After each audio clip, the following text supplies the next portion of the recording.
Hey, thanks for tuning into the podcast. And before it begins, I have a favor to ask. I'd love to hear your honest feedback about the podcast. So please call our listener line at 631-800-3579. 631-800-3579. Leave a message and let me know your thoughts. The show description also has my contact information. Okay, now on with the show.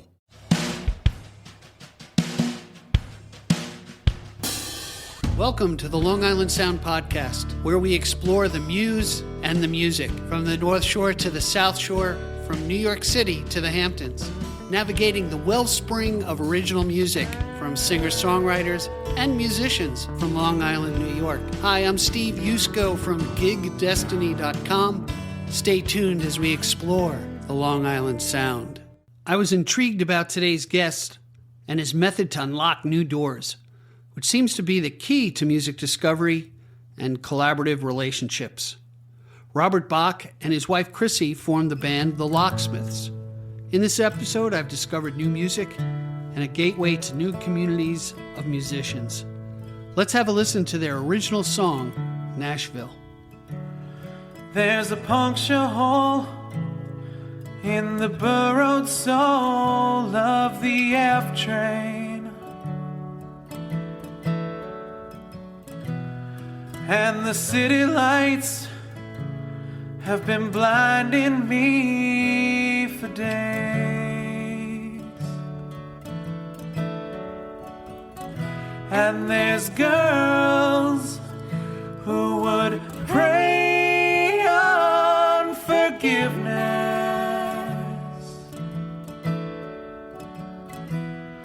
at the altar of a 42nd Street parade.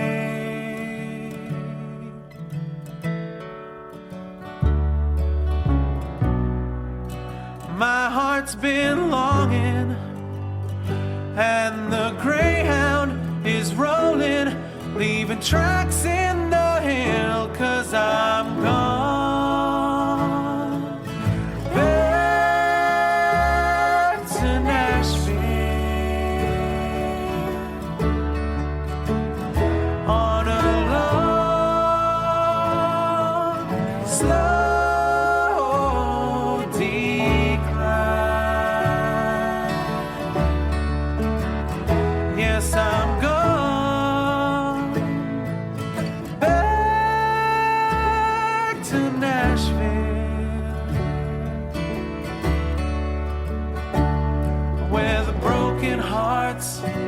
Come as easy as the ride.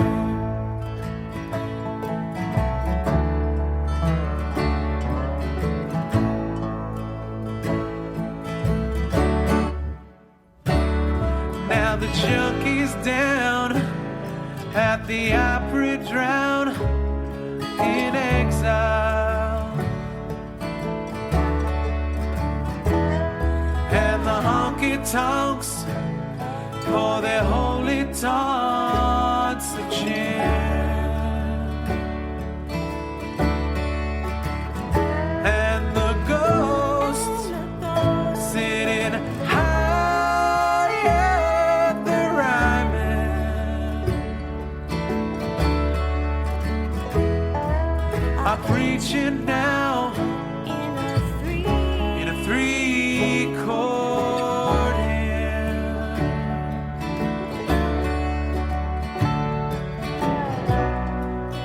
I can't keep stalling, 'cause it's calling, calling. You know that I will. Yes, I'm gone. Back to Nashville on a long, slow decline. Yes, I'm gone.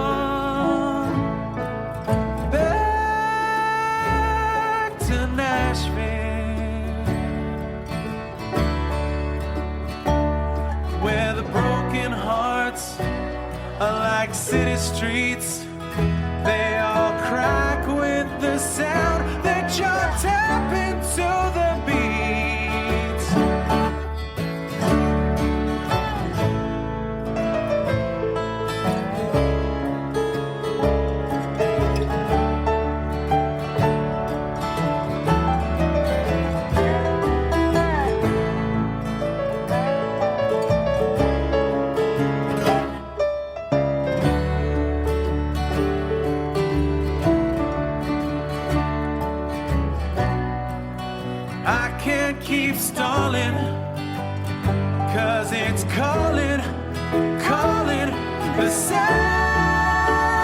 Yes, I'm gone back to Nashville on a long, slow decline.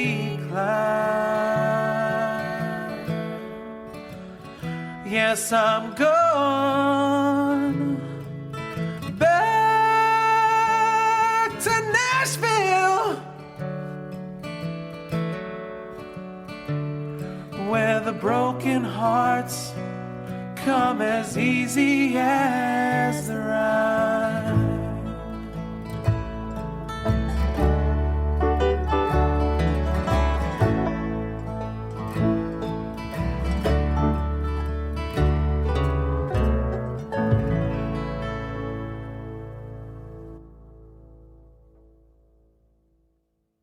Robert and Chrissy met in 2010 through a mutual friend looking to put a band together.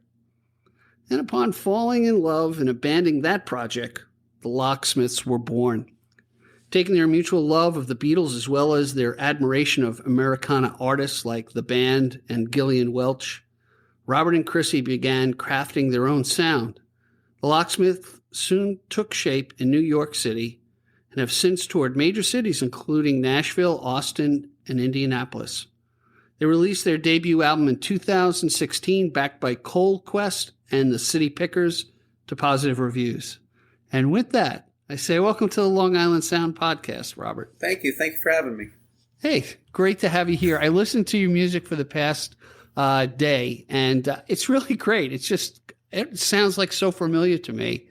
And, I'm getting... I never even knew what the hell Americana was, to be honest with you, but it's a great genre, Not that I'm locking you in. Excuse the pun. That's all right. Americana is like honestly like 15 different genres all kind of clumped up together. You can kind of encapsulate it. So the Locksmiths are you and your wife Chrissy, right? That's correct. That's great. And you started way back, and you've got a great, unique sound with great harmonies. And I'm thinking to myself, as I'm listening to your music, I'm like, I can never sing that well with my wife. we get along on occasion, but I don't know. How does that dynamic work for you in the band, being husband and wife? It could be a little tricky. When we first met, our friend was trying to put a band together. So like our first real encounter was with music. So we like first started singing together before we like actually got to really know each other. Okay. So and so then like, we fell in love, and then we just kind of like, it was like the thing that kind of united us. And then we just would sing together, and it just kind of, made us happy, and it's what we did. That's neat, because I'm thinking in the reverse. I'm thinking, okay, I fell in love with my wife for all these different reasons, and somehow she fell in love with me. I'm still trying to figure that part out. And then I'm thinking, how could I sing? And I have sung to my wife parody songs and this and that, and, covers and stuff like that. And she grimaces and, and isn't totally embarrassed and bears her way through it. But I think that's kind of cool. So tell me, reel back the pages for me, and when did you pick up an instrument? How did you find music, or how did music find you? Oh man! So when I was very young, when I was like a kid, I would go to church with my mother every Sunday, and I would be like singing in the choir. That's kind of like where I started vocally, like singing. And then from there, I would do like chorus in school, and then it wasn't until my brother was taking a college course on like learning to play guitar, and then he never really picked it up. So I would like just have it, and then I would just be like practicing every day and like learning chords, and then it just kind of stuck with me. Oh, that's neat. So so he was in college. Were you like, how old were you when you picked it up? I want to say maybe 11th grade. Or okay. like 10th, all right. 10th, 11th grade. So a little bit, you weren't a prodigy at 4 years old trying to strum the guitar, but you picked it up late. I picked up the guitar late too, and I always relate to people. I found the 3 magic chords, and the rest was too hard, and I put it down for 10 years, and and then picked it up again, and YouTube helped me out. Guitar tabs helped me out a lot. Yeah. And then I finally jumped into lessons. Now, does Chrissy play an instrument as well, or? Yeah, she plays piano. She's a music teacher. She teaches band. Nice. But yeah, she plays piano. She plays oboe, and she sings, obviously. So you have a built-in music teacher in your relationship? Yes. How cool is that? It's a blessing and a curse. Because she knows more than I do. And so when I think I've got, I figured out what I want to do, she'll be like, that was a little pitchy, or right. You know what's cool though. I found this just over the past 6 months, really talking to a lot of musicians. I find you guys to be so generous, and when you can find that ability to critique each other and not be offended by, we're thin-skinned about whatever critique it is. Yeah. It can really help you grow together. And I was part of a band in church. We did a contemporary Christian thing in a Catholic church, which was like amazing at the time that they allowed it. And it was a music lesson every week, and it was great. It was just really, and I'm a knucklehead with a guitar, and they were like, "Oh, try this. Can you do that? Oh, pick up the bass." So I picked up the bass, and it was kind of cool. And here I go talking about myself again. So no, it's like even when I started out playing guitar, I transitioned over to guitar in the church choir band. Okay, and that actually became a really good tool because it was kind of a way for me to basically practice the craft one hour a week at least. And, right. And there was a guy who, was like a father figure who was who knew what he was doing, and he would show me chords, and he'd be like, "Oh, why don't you try this? Why don't you try that?" And it became a real way to expand on learning the guitar. Right, and then you get that influence of encouragement, which is I think that's the magic of it, because man, you could just give a little encouragement, especially to younger people, about hey, it's tough, but you can do this. And it just, I don't know, for me, it just makes me want to work harder at it, So now how did you transition to writing your own music and to tell me a little bit about your process? Is it with Chrissy? Does she write, you write? She corrects what you write? So I didn't really start, man, it's hard to say because you have these ideas and you kind of form them. And it starts out as a small thing, and you think it's going to become a song, and you're not really sure. So I started, I guess, writing, I want to say maybe towards the end of my high school career. Okay. But I wouldn't say any of those were any good. Right. Looking back, I'm like, oh, what was I thinking? Sure. So I want to say maybe I really didn't start writing in earnest. I want to say maybe till 2005, I want to say. I met a friend of mine in college, and he wanted to put this little duo group together where we would go to bars and sing and stuff. And we would do a bunch of covers, and we just learned a bunch of stuff.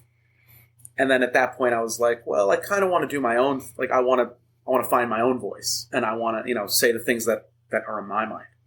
Right. And that's when I really started writing for me. And in terms of the band, it's really, I do a lot of the writing, and Chrissy, if anything that Chrissy co-writes on is sort of her being well, maybe we could fix this, maybe we could fix that, or adding a harmony line or a melody line, and that is her influence. But a lot of it is really just me driving in the car, thinking things while I'm driving. It's so funny. It's when you get encapsulated. It happens to me too. When I'm in sales, so I drive around a little less now because of all the COVID and everything else. But man, that's one of the best thoughts. Come down and if you can capture them, and that's what I think is. I've written 1,000 songs, by the way. None of them I've ever put down on paper. I believe it. I believe it. You know? I have a bunch that I'm like, oh yeah, I remember that thing that I had an idea Yeah, about. and that's sort of the difference between successful singer-songwriters. You guys actually act on the muse, you know, and you really do. I mean, how many people, you know, I've listened to a song and go, I could have written that, you know, and be a multimillionaire overnight. Like that happens all the time. But you guys act on it, so I just admire you for what you do with that. So now you're from Queens now. Were you born, bred in Queens? And No. So I was born in Uniondale, okay, and Chrissy is from Wantagh. And my old stomping grounds. Okay.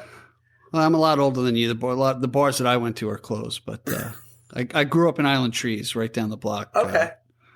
Down Wantagh Avenue, all right. North on Wantagh Avenue. So yeah, so we're both like originally from Long Island, and then after we met, we both moved. Like when we met, we moved in together, and then we moved out to Queens, and that's kind of where we started, like, you know, our family, and kind of started with the music, and really like kind of made that a home base for us.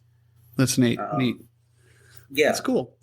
So on the introduction, we heard the song Nashville, and so we played that for our audience. Can you just give me some? I don't want you to explain the song, or you can if you want, but I'm just interested how did that germinate? How did that come about? So when I was starting out with music, I kind of was like picking from different genres and styles, and like a lot of it was like kind of poppy and kind of like folky. Mm-hmm. And then I discovered Graham Parsons. Okay.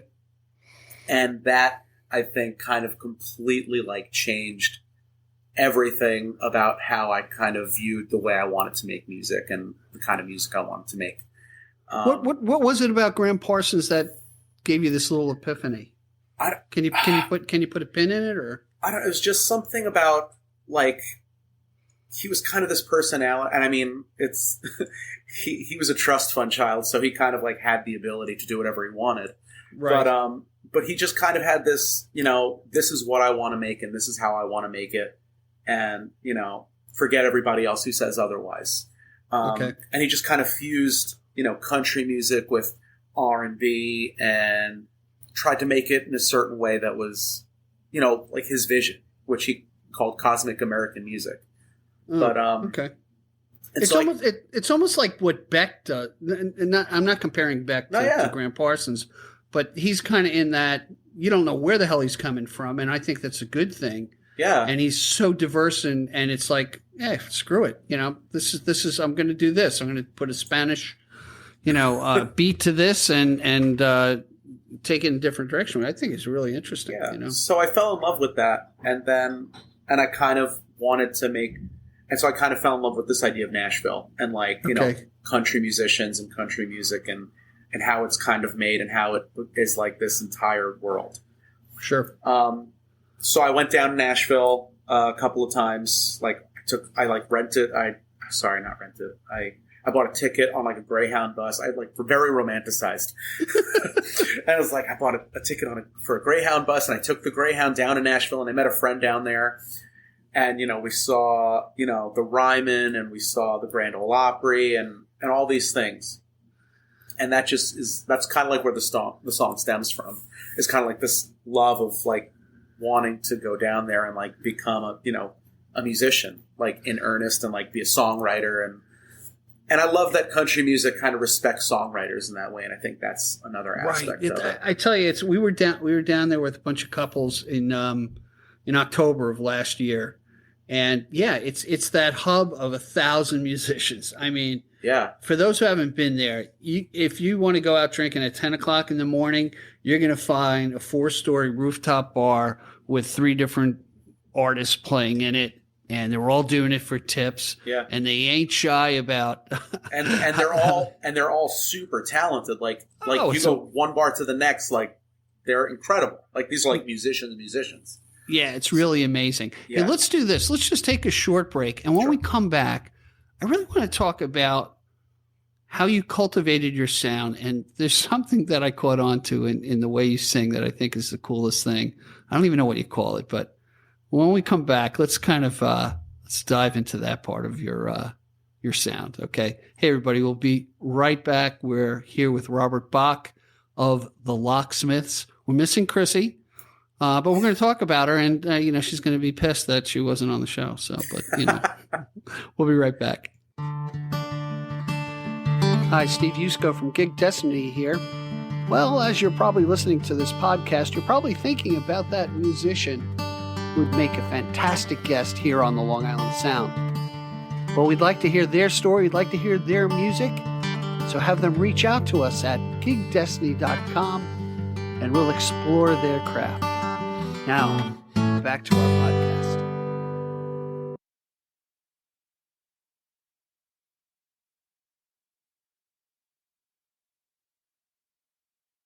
Hey, everybody. We're back with Robert Bach. Missing Chrissy, by the way.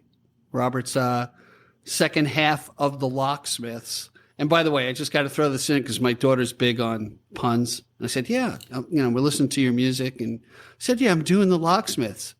And she goes, I bet they're always in key. I'm like, oh, son of a bitch. There we go.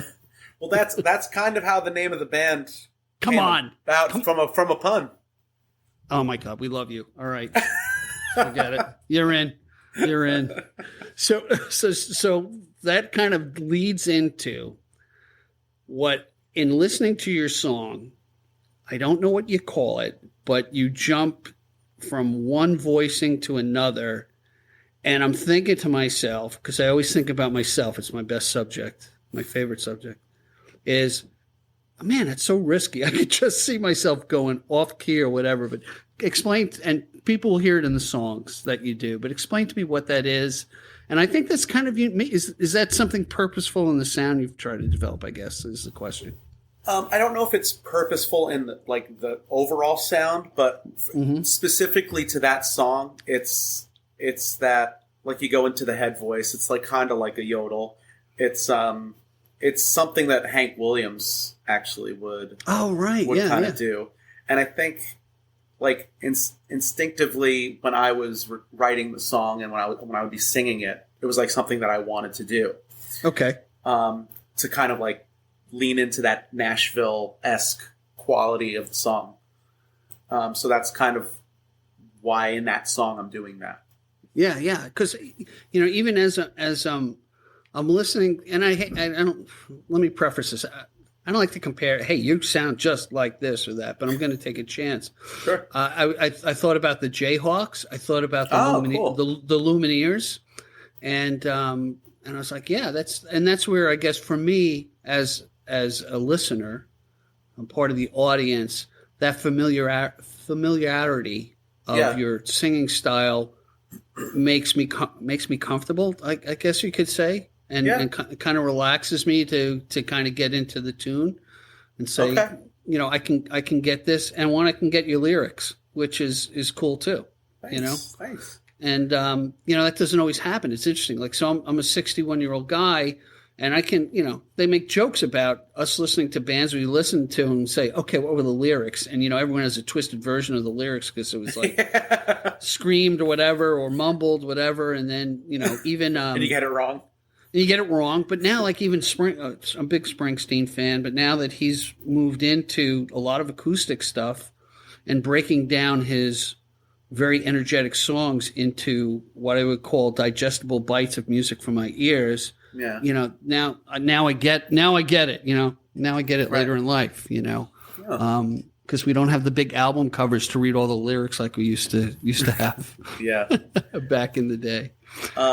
That's really cool. And then, something else I realized about my sound, I guess. Sorry to kind of jump back into it. No, please. I used to sing more timidly in the sense where if I would be going to my higher register, I would kind of not push so much. Mm-hmm. Right. And so one day somebody told me oh, why don't you throw a little dirt on it to kind of give it a little honesty. A little edge. Yeah. Yeah. And so that kind of allowed me to be oh yeah, I don't have to be so scared. like to try and make it sound like very pristine and perfect. Like the style of music, like we're making rock and roll and like, you know, You're not singing it. You're not singing in the church. You're yeah, singing, it's not meant to be like, you know, perfect. Like, you know, you could add, like, give it a little edge. Little gravel. Yeah. Yeah. And I remember another story about Brandy Carlisle when she was putting out her second record. Like, I think the single on it, there's a moment where she goes up to a note and her voice does like a little crack. Mm-hmm. And she was like, oh, I don't know if we should leave that in there. And T-Bone Burnett was like, it's incredible. Like, he's like, it's honest. It's, you know, it's raw. It's, you know, it's, so I think letting my voice kind of feel around and like the warts and all kind of aspect of the music. It's interesting you say that, because even when I put together episodes of the podcast in post, you know, there are artifacts that come up, the ums and what have yous. And sometimes I'll take some out if it annoys the shit out of me. And I think it's going to annoy the shit out of the audience. Repetitive. Yeah, like another stopgap, and like you start counting them. You know, you can see the wave. You can see the waveform. There it is. It's coming up. But if you think about music as a conversation, and how we talk and how we have ums and stopgaps, and that cracking, it makes it honest. You know, it really makes it honest. And the one of many things that I've observed with singers, at least I'm enamored by singers who can express the things that I'm feeling in a way that I could never express it. And sometimes when it gets raw, emotionally raw, no matter the genre, it raises the hair on your arms, and it gives emotion and makes it personal. You know, it may not be for the artist, but when I'm watching them, I'm thinking, crap, they're going through this emotion, and they very well may be. I don't know. Let me ask you this: you ever get choked up? Oh singing? Yeah. Oh, absolutely. You know, and Absolutely. And you know, you can almost, it's like going around that carousel and go, okay, it's coming up. Yeah. You know. Yeah, there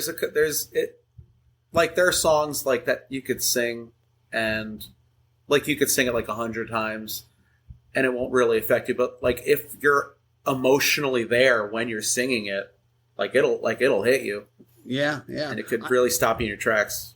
I noticed there's a great video. By the way, for anyone new to the podcast, we do chapter marks. So any things that we mention, you know, the Locksmiths website is going to be listed there, and the different people that we're talking about. But I watched a video on your website where you're on some roof or something. I don't know what song you were singing, but I think you get gravelly at one, or you get more raw at one of the phrasings that I remember. That was old guitar. That's on old guitar. Okay, so that's hey, let's that's one of the songs you gave me. Yep. All right. Gee, this is like we didn't even script this. Perfect. We're there. It's like boom. This is like reality TV unscripted. Okay. Tell me about old guitar, and then we'll let the audience hear it, and then we'll jump into some other things. Sure. Old Guitar is a very dark song. It was written. I was at a very low point. Excellent. This is good writing time. Don't get too low. I just kind of like went into myself and was like, man, it's a song. I always introduce it as, this is a song about giving up, because sometimes you just feel like you just want to give up and quit and just, you know, throw your hands up. But I mean, I wrote the song, and it's kind of a way of just working through that feeling of, you know. You know what I was thinking about when I heard the song, and I was thinking a particular person who I will not mention because I'll embarrass myself, is, so, and I've done this too. It's like, you know, that stupid door got in my way, you know, or that's, you know, that dumb this, you know, you blame the object that's going to reflect back on your choices or your feelings of where you've been. That's what I initially took from the song, and you driving into that you know, that crappy guitar. So anyway, and now that we, you know, took the punch out of everything, and why don't we let our audience listen? It's called Old Guitar, right? Yes. All right, have a listen to Old Guitar, and we'll be back with more fun stuff with Robert Bach after this.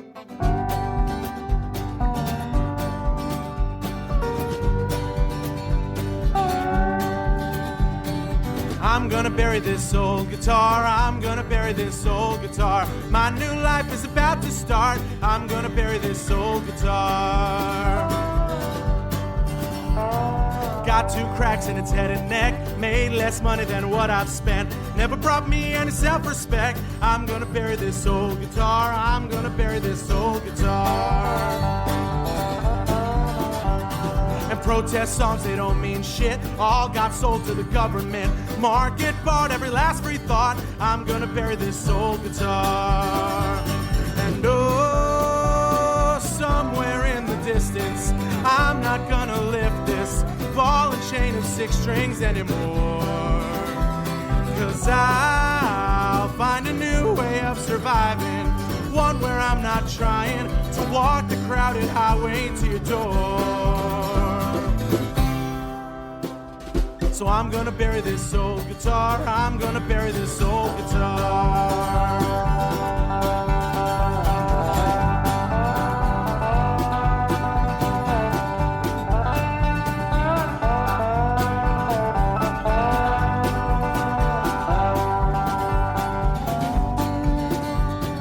Ain't no one gonna notice me, I'll flip that cryptocurrency, bide my time, get fat and die. I'm gonna bury this former life, I'm gonna bury this old guitar.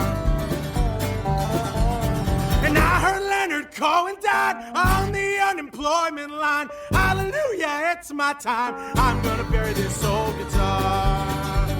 And oh, somewhere in the distance, I'm not gonna miss this ball and chain of 6 strings anymore.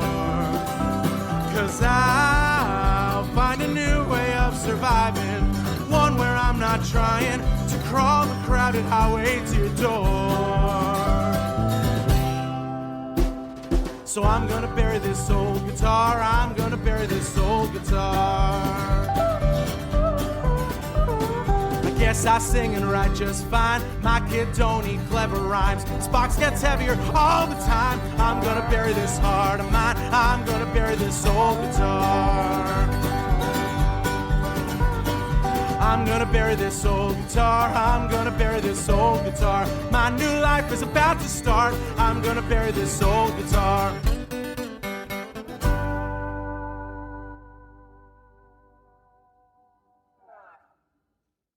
Hey, everybody, we're back with Robert Bach of the Locksmiths, who are always in key, as my daughter would say. So besides yourself and Chrissy, tell me a bit about the band and how that came about, and let's throw some kudos out to the members. Yeah, so so besides me and Chrissy, we've kind of formulated this this band around us that consists of, on the first album, it's made up of Cold Quest and the City Pickers. Okay. Who have a band on their own, right? I assume they do. Yes, they're a bluegrass band. Okay. They do a lot of touring and a lot of great stuff on their own. Are they from Long Island in New York? They're from New York. Okay, all right. They can be on the podcast. Yeah, it's approved. Okay, good. Cole is Woody Guthrie's grandson, and what? Cole is Woody Guthrie's grandson. Really? Yeah. Oh, neat. Okay. And so they do a lot of shows. They just played Woody Fest. So Cole and Christian are basically in the band with us. They play with us, and we do a lot of. I don't know. We kind of form the songs, and the two of them are playing the lap steel and the bass on the video Hold guitar. Okay. And Sean Ryan from the group Bears of Alaska is playing drums on that video. But so when I started kind of getting into the country music, I went to find these bluegrass jams. Okay. So I would go out into the city and I went to places like the Jalopy Theater and Mona's, and that's where I kind of met Cole and Christian, and that's where we kind of dipped our toes into that bluegrass sound and we kind of made friends with like this. It's like the whole community in like Brooklyn and Queens of these bluegrass players who are like phenomenal. Really? Yeah. I never would have imagined. That's cool. Yeah, and so we kind of like got with Cole and his band, and they played on the album with us, and that's where that came from. Cool. So. Now, do you have any? So I've seen you gig around. I've seen we can find you on Facebook and all that. So do you have anything that's coming up in the near future that you want to talk about? Yeah, we're actually going to be playing at Rockwood on September 23rd, Friday. Okay. We are playing at 6, Rockwood Stage 1. We're opening up for a group from Tennessee called the Montvales. Great. They are excellent songwriters in their own right. They're incredible. And nice. So that's something we got coming up. And we're going to be, knock on wood, going to be releasing a new EP hopefully before the end of the year. Great. I'm hoping to finish. Yeah, there's so much work in putting stuff together. It's amazing if, and I've only, quote, dipped my toe to see, what people do to get it together. And even this, through COVID in the past 2 years, there's been so much creativity. And people have, put a lot in. Yeah, I had this plan. I had this like little project that I was trying to do, this EP, like early 2020, and so that's when I started doing it. And I was like, oh, it's going to be this little project, and then over time, it just kind of like snowballed into this bigger thing. Mm-hmm. And like 2 years later, I'm like, oh, I'm really hoping I could finish it. So the EP is basically covers of my friends' songs. Oh, neat. Yeah, and. So I'm doing songs by my friends, Niall Connolly. Niall Connolly is the head of the Big City Folk Songwriting Community, which is a community of songwriters in New York City. Okay. He's from Ireland, and he knows a lot of like international songwriters and stuff, and they all come. And once like every other week, we'll have like the song club meeting where like songwriters get together and like play like original songs and like. Oh, that's great. And we have song challenges. And stuff like that. So that's neat. Yeah, so I'm doing an EP of friend songs. Like one is Cole's song and one is Niall's song and a couple of others. Yeah. Now, where do you do this? Do you go to a studio? Do you lay the tracks down at home, or what's your process? Because we did speak about Kevin Kelly, who we know, who did some work for you. Yeah. Kevin Kelly, my studio engineer professor, great guy. Yeah, very nice guy. So the first album we did, we went to a studio in Brooklyn and recorded it, all like one take tracks. Wow. With the bluegrass band, but this and then the EP that we released in 2019 from a Chrysler 7. My friend Chris Q Murphy produced it. Basically, he recorded everything into his phone. Everything was one take. Like we recorded it in his car, which was a 2007 Chrysler Sebring, which is why it's called From a Chrysler 7. Wow. Which is also a nod to Bob Dylan's From a Buick 6. I love the references. You ripped off Dylan. Okay, cool. So that EP was basically just one take songs that I had written that Chris recorded into his phone. And right now, the EP that I'm working on, I am using a program called BandLab, which is basically, it's a studio, it's an app, but it's a studio app. Okay. Kind of like GarageBand, or I use Audacity, something like that. Yeah. Okay. And basically, I'm recording that into my phone. And I'm having other people send me tracks, and then I'm kind of mixing everything in the app. That's amazing. And hopefully I'm going to try and get it mastered within the next month. Hopefully.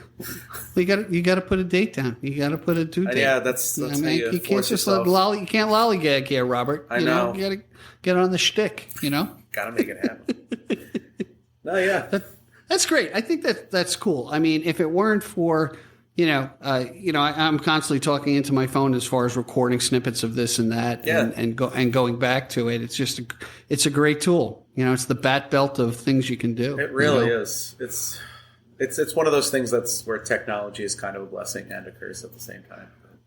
Right, but you got to have the talent behind it. And after listening to your music, you absolutely do have the talent. Hey, one of the things I thought was cool was and we'll have links to it. The videos I thought were great, especially the rooftop ones and thank stuff you. like that. Yeah, who does your videos? Well, that one was recorded. Tell me that was done on a phone. No, that was not. That was actually professionally done. That was from an organization called Beehive Productions. Okay. They do a lot of videos for people in the folk Americana style scene, and they do. Actually, it was with Porch Stomp that they actually help. Oh, is that backwards? I just realized. Oh no! I see it forward on your shirt. In my video, I'm like, oh, it's backwards. Porch Stomp, which is a festival that happens every year on Governor's Island. It's a community and it's an organization, but they help put together the video for that. That's great. Which is cool. That's really neat. You have these different connections out there, because there are some musicians that are really just solo people. They don't collaborate, which is fine. They do it and maybe get a band together. But it's interesting that you're taking the communal approach to things, because what's crazy about that is, honestly, when I started with the music, I was very narrow-minded in the sense that, like, I was like, well, what's in it for me? How am I going to, like, benefit from whatever? Mm-hmm.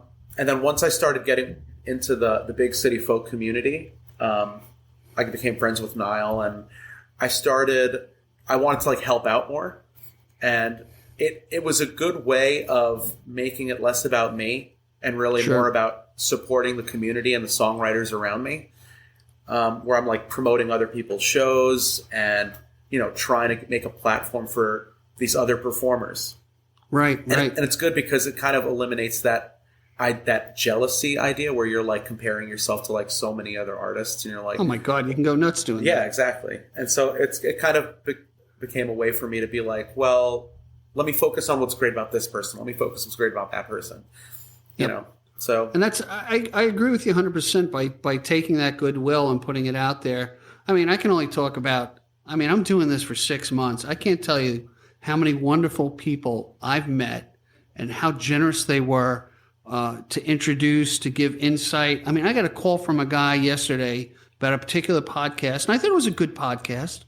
And he was just like, that was great. I knew the guys he was talking about. It was this drummer, Bill Donnelly, great guy. Yeah. And it was another drummer. And he was like so happy to hear from a drummer and the different connections with it. So you never know how people are going to react. But, I'm of that opinion. Who knows where it's going to go? But if you build it, they will come type of thing. Yeah. And, that's how I find, guys like you and referrals. It's kind of fun. And then people may not know this. Robert and I have never met face to face except through video, right? And that's it. And the internet. And the internet. And it's funny because when I walk up to artists, when I see them out in the field, so to speak, it's like, who's this? Oh, yeah. It's him. Especially since the pandemic, that happens a lot. Where I've become friends with so many people on like Facebook and Instagram and all that stuff, and then when we finally go out to, like, a gig or, like, to somebody else's show, and, like, you see them from across the room, and you're like, I think I know you, and I think you know me. It's like you're perpetually on a blind date with, like, everybody. Right. It's also when you meet somebody out of context, and you're like, hey, I know. Oh yeah, yeah.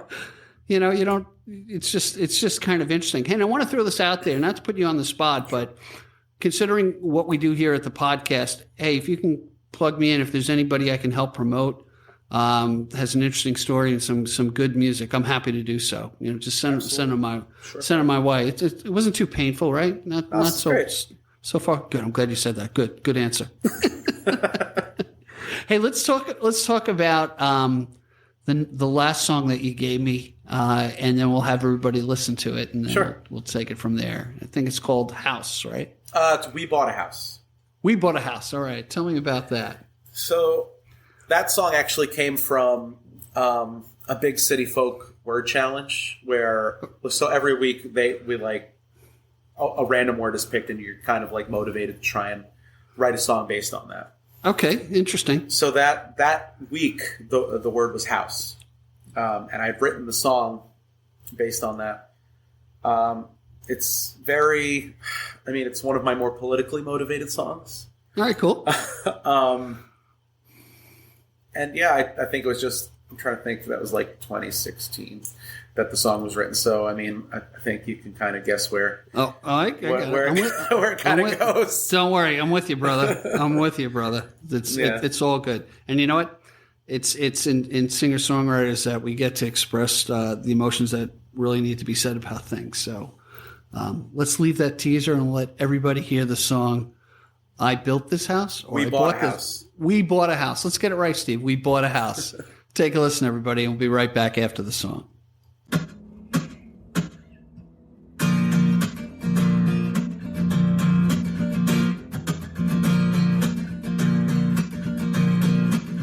We bought a house. The foundation's pretty weird. 2 centuries of maintenance, and the blueprints aren't quite clear. Still, we've got to pay the mortgage, kick the dust and scrub the ground. We bought a house. It's got a yard. The last owners had no sense. Got a good deal on the property. Now we're gonna build a fence. Yeah, our neighbors help us build it. As we're showing them the door, we bought a house. Oh, America, the land of make-believe. Beside you're standing on's the one you see. We bought a house. Yeah, the walls are paper thin. Your uncle down the hall says he can make them great again. But he's been talking trash since he brought the garbage in. We bought a house.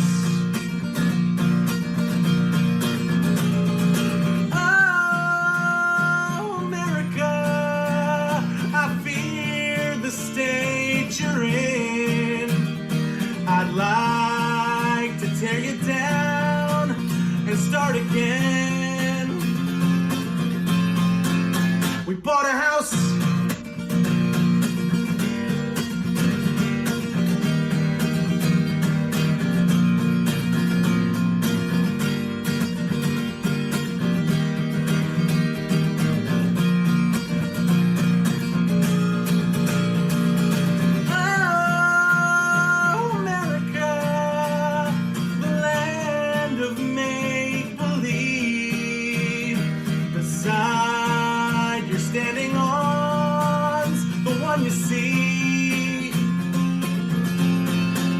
We bought a house.